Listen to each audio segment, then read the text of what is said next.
Gibberellins are plant hormones that regulate growth and various developmental processes in plants. In particular, they are responsible for elongation growth of the stem that determines the height of the plant. Besides this, they also influence germination of seeds, flowering and development of fruits in plants. Gibberellins were first discovered in Japan by studying a fungal plant disease of rice. Chemically, they are terpenoid compounds, and over 120 types of gibberellins have been identified till now in plants, fungi and bacteria. Gibberellins enhance the activity of certain enzymes by inducing their synthesis in the seeds. One of these enzymes is alpha amylase that converts starch to glucose.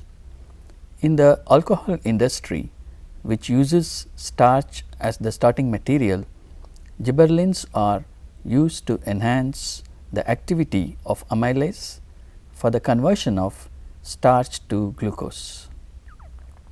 In agriculture, gibberellins are used to increase the height of the plants like sugarcane to increase the yield. They are also used to increase the size and yield of fruits like grapes and tomato, and to produce seedless fruits. Let us see in detail about gibberellins. A Japanese scientist, Aishi Kurosawa, discovered gibberellins in 1926 by studying a disease in rice that was caused by infection from the fungus Gibberella fujikuri. The name of this plant hormone is derived from the name of this fungus. The rice plants infected by this fungus grew abnormally tall, reaching almost 50% more height compared to the healthy plants. Although tall, these plants were thin, pale and sterile and produced no seeds. In Japanese, this disease was known as bekane, literally meaning foolish seedling. Foolish because it grew fast and tall but produced no seeds. Later in 1935, two other Japanese scientists, Yabuta and Sumuki, isolated a chemical from this fungus which caused an increase in the height when applied to a healthy plant. They named this chemical gibberellin. The same chemical was subsequently isolated from plant sources and was found to be present in all types of plants, working as a plant hormone for elongation growth. The chemical is now known to be synthesized by fungi, plants and bacteria. Till now, about 126 types of natural gibberellins have been identified from these sources. The gibberellins are named as GA1, GA2, GA3 and so on in the order of their discovery. Gibberellic acid or GA3 is the most widespread and active gibberellin and was also the first to be structurally characterized. It is a tetracyclic diterpene acid having 19 carbons. All the gibberellins have 19 or 20 carbons with tetracyclic ring structure called the gibbane ring, but vary in their side chain attachments. The most bioactive gibberellins are GA1, GA3, GA4 and GA7. In general, the most biologically active forms are dihydroxylated gibberellins, which possess hydroxyl groups on both carbon 3 and carbon 13. Let us see the elongation growth promoted by gibberellins. The promotion of elongation growth by GA can be seen at the seedling stage using germinated seeds of dicotyledons. When the germinated seeds of amaranthus, radish or cucumber are grown in light in presence of GA, the growth of the hypocotyle, the stem portion below the cotyledons, is enhanced by GA. The enhancement in the growth of the hypocotyle shows a concentration response to GA in the range of concentrations from 0.1 to 10 microgram per ml. The growth of the hypocotyle is different when the seedlings are grown in complete darkness or in presence of light. There are three major differences in the seedlings grown in darkness or in presence of light. In presence of light, the hypocotyle is shorter, cotyledons are more expanded, and the seedlings synthesize pigments like chlorophyll and beta-cyanin or anthocyanin. Treatment of light grown seedlings with GA not only promotes the growth of the hypocotyle, but also inhibits the synthesis of anthocyanin or beta-cyanin. This inhibition of the synthesis of pigments also shows a concentration response. Is there a relationship between the promotion of hypocotyle growth by GA and inhibition of beta-cyanin or anthocyanin synthesis? Beta-cyanin and anthocyanin pigments are synthesized from the amino acid precursors tyrosine and phenylalanine. These amino acids are also utilized in the synthesis of proteins. Application of GA enhances protein synthesis along with the growth of the hypocotyle and diverts the pigment precursor, inhibiting the synthesis of the pigments. Promotion of hypocotyle growth by GA is seen in light grown seedlings, but not in dark grown seedlings. Growth of the hypocotyle in darkness, which is higher than the growth in light, is also called etiolation growth. Since the growth of the hypocotyle in light in presence of external GA is also higher, we can ask the question whether the dark growth is dominated by internal or endogenous concentration of GA. Using a chemical inhibitor like chlorocholine chloride CCC, which inhibits the synthesis of GA in plants, the growth of the hypocotyle in darkness can be inhibited. This inhibition of hypocotyle growth by CCC can be reversed by applying external GA along with the inhibitor. Application of GA to intact plants results in the elongation of the stem and increase in the height of the plant. This increase is due to elongation of the internodes.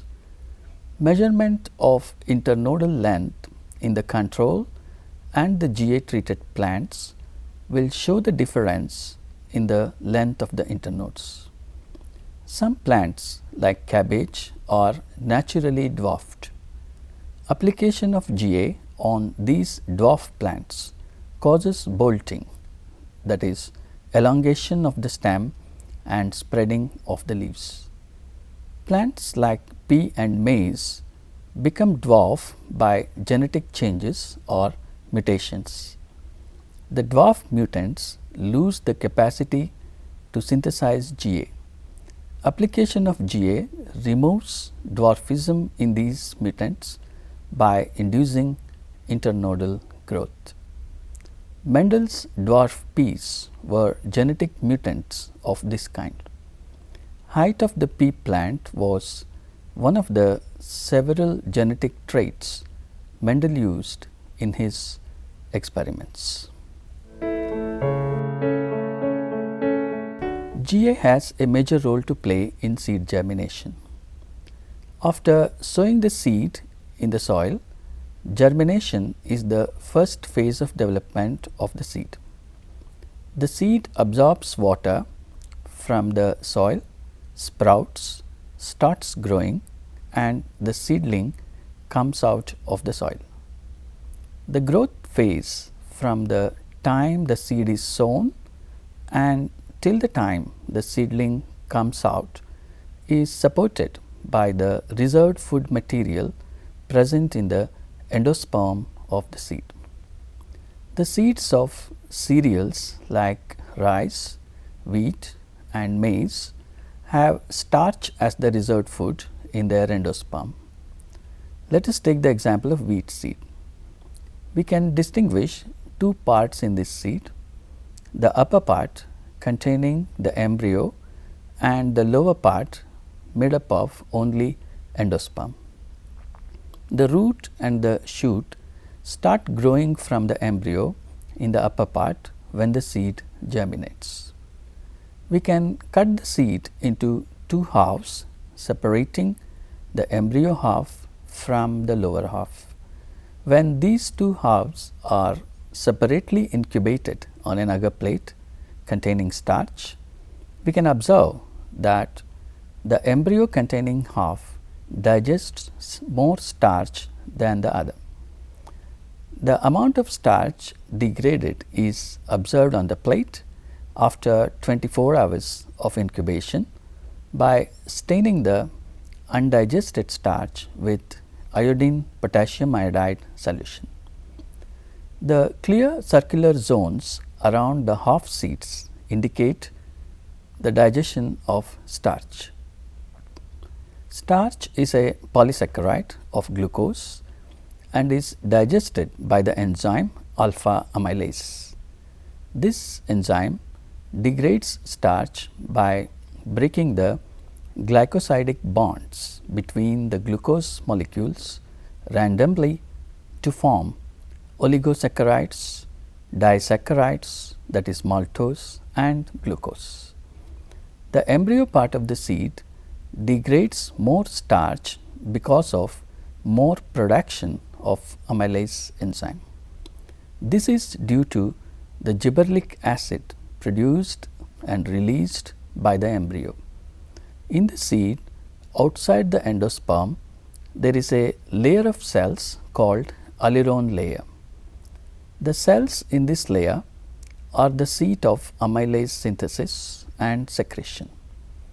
GA promotes the synthesis of amylase in these cells.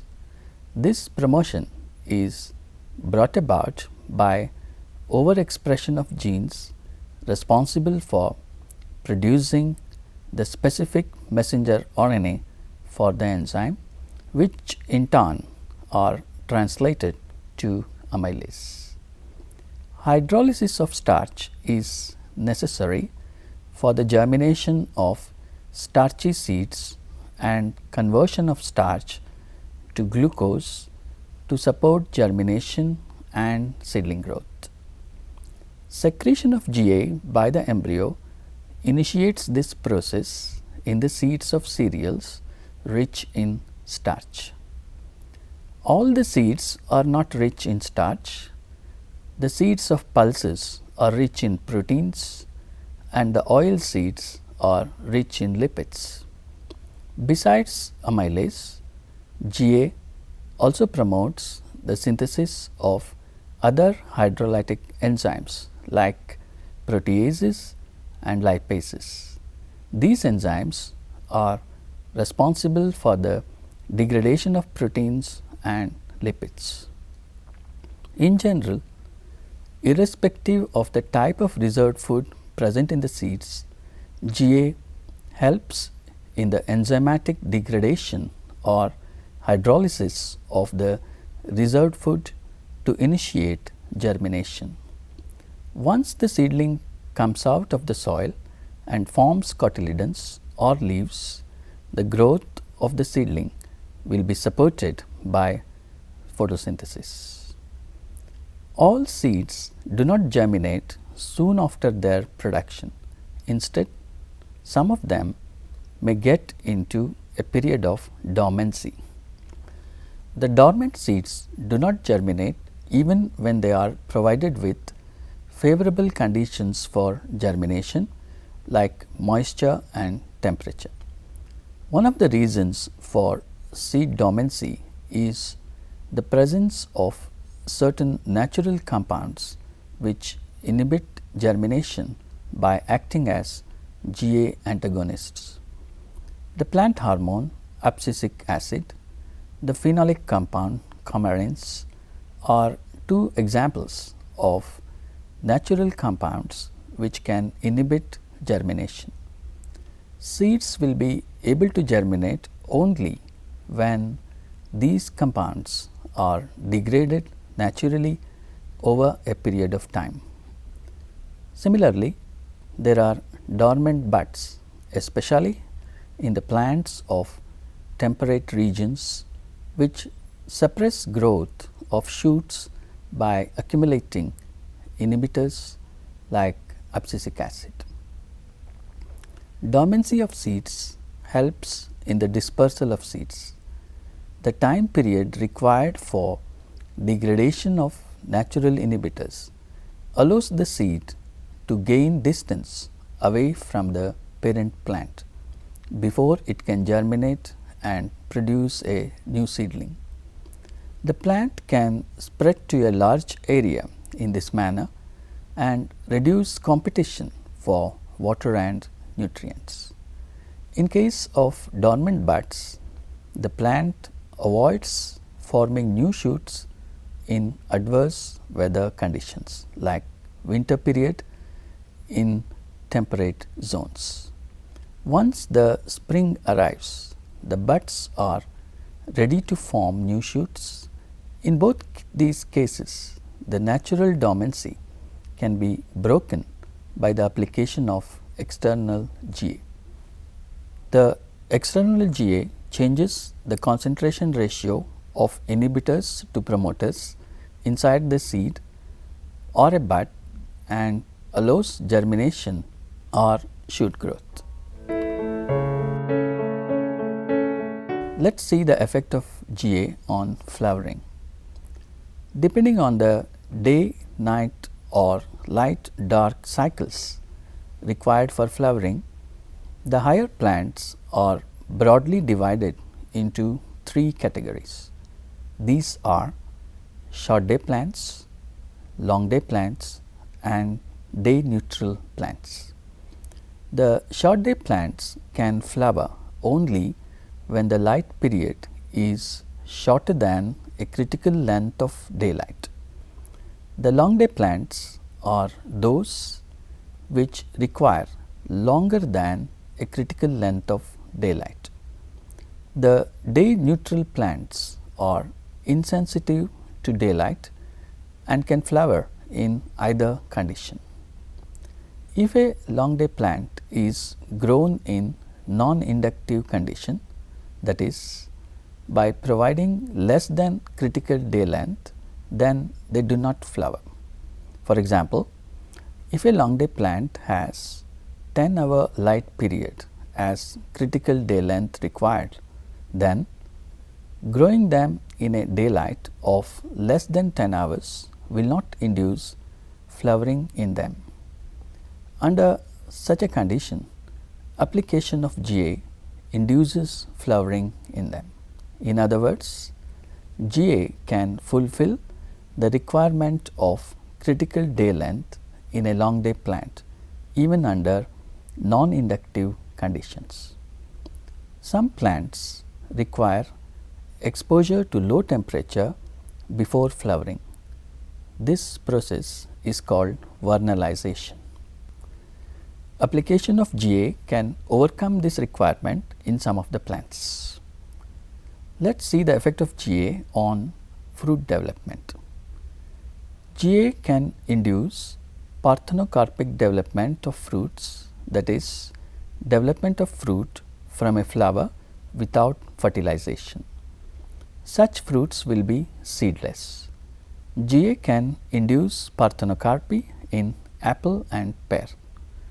There is a seedless variety of grapes called Thompson seedless grapes. This is a pale green, seedless, oval shaped variety of grapes originally from Ottoman Empire. William Thompson, an early grower of grapes from California, is credited with introducing this variety to USA, and this variety came to be known as Thompson seedless grapes. The dried grapes produced from the green grapes are called raisin. Application of GA increases the number and size of the grapes by elongating the fruit stalks. GA application also enhances the size of the tomato fruits. In citrus fruits, application of GA delays ripening and increases the shelf life of the fruits that help in transportation. We can compare the action of auxin and gibberellins. Although both auxins and gibberellins promote cell elongation, longitudinal growth and parthenocarpy, they also differ in many ways. Polar transport, root initiation and prevention of leaf abscission are associated with auxins, but not with gibberellins. Similarly, breaking of dormancy of seeds and buds and elongation of dwarf plants are the responses induced by gibberellins, but not by auxins. Gibberellin signal transduction. Although many genes stimulated by gibberellins in regulating various biochemical and physiological processes have been identified, the mechanism of signal transduction has been extensively studied in relation to the synthesis and secretion of alpha amylase. This enzyme is secreted by the cells of aleurone layer which surrounds the endosperm of cereal grains. A model has been proposed for understanding the mechanism of stimulation of genes by GA by studying the events in these cells. GA first binds to a receptor present on the plasma membrane of the cell. The GA receptor complex then reacts with a heteromeric G protein of the membrane. G proteins can activate the enzyme guanyl cyclase, which synthesizes cyclic guanine monophosphate from GTP or guanine triphosphate. Cyclic GMP can regulate ion channels, calcium levels, protein kinase activity and gene transcription. In aleurone layer cells, two separate signal transduction chains are initiated by cyclic GMP, a calcium dependent channel and a calcium independent channel. A signaling intermediate is activated through the calcium independent pathway, which binds to a repressor protein in the nucleus. This repressor, known as DELA repressor proteins, is inactivated and degraded when it is bound to GA signal intermediate. This inactivation allows the expression of MYB gene. MYB genes produce transcription factors which are known to regulate growth and development in plants. The MYB genes code for GA MYB messenger RNA, which is translated to GA MYB protein outside the nucleus. This protein acts as the transcription factor, enters the nucleus and binds to the promoter gene of alpha amylase. The alpha amylase messenger RNA transcription is activated and later translated to alpha amylase on the rough endoplasmic reticulum. The alpha amylase synthesized and enclosed in secretory vesicles are released from the Golgi bodies. The secretion of alpha amylase requires calcium calmodulin dependent signal activated by GA. Let us see the applications of GA. GA is widely used for increasing the stalk length of seedless grapes. The seedless grape bunches are compact and the growth of the berries is restricted because of short stalks. GA treatment stimulates stalks to grow longer and removes the compactness. The treatment also promotes elongation of the fruit. GA is also used to promote the growth of apple and pear. Application of GA delays fruit ripening in citrus fruits and helps to extend their shelf life. Sugarcane crop stores sucrose in the stem and can grow tall. By the application of GA, the length of the internodes of the stem can be increased. Since sucrose is stored in the stem part, the yield of the crop will also increase. It is estimated that application of GA can increase the yield of raw sugar cane up to 20 tons per acre, and the resulting sugar yield per acre will be 2 tons. In the brewing industry, malting is the first step in which barley seeds are allowed to germinate at temperatures that maximize the production of hydrolytic enzymes. GA is used to speed up the malting process and to enhance the production of amylase enzyme. The germinated seeds are pulverized to produce malt, a mixture of starch degrading enzymes and partly digested starch. The malt is used to convert starch to glucose, and later glucose is fermented to ethanol by yeast. GA is used in the breeding programs to reduce the time of seed production in conifer trees. GA reduces the long juvenile period of conifer trees. GA also promotes the production of male flowers in cucurbits and stimulates bolting in rosette crops like beetroot and cabbage. These effects of GA are used in the commercial production of seeds in these plants.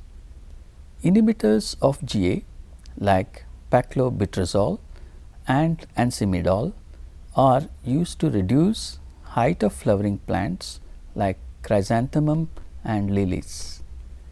Another application of the inhibitors is in restricting the growth of roadside shrub plantings. Inhibitors are also used to prevent lodging in certain crops by shortening the internodes. Lodging is the bending of stems to the ground caused by the weight of water collecting on the ripened heads. Shortening the internodes reduces this tendency and increases the yield of crops.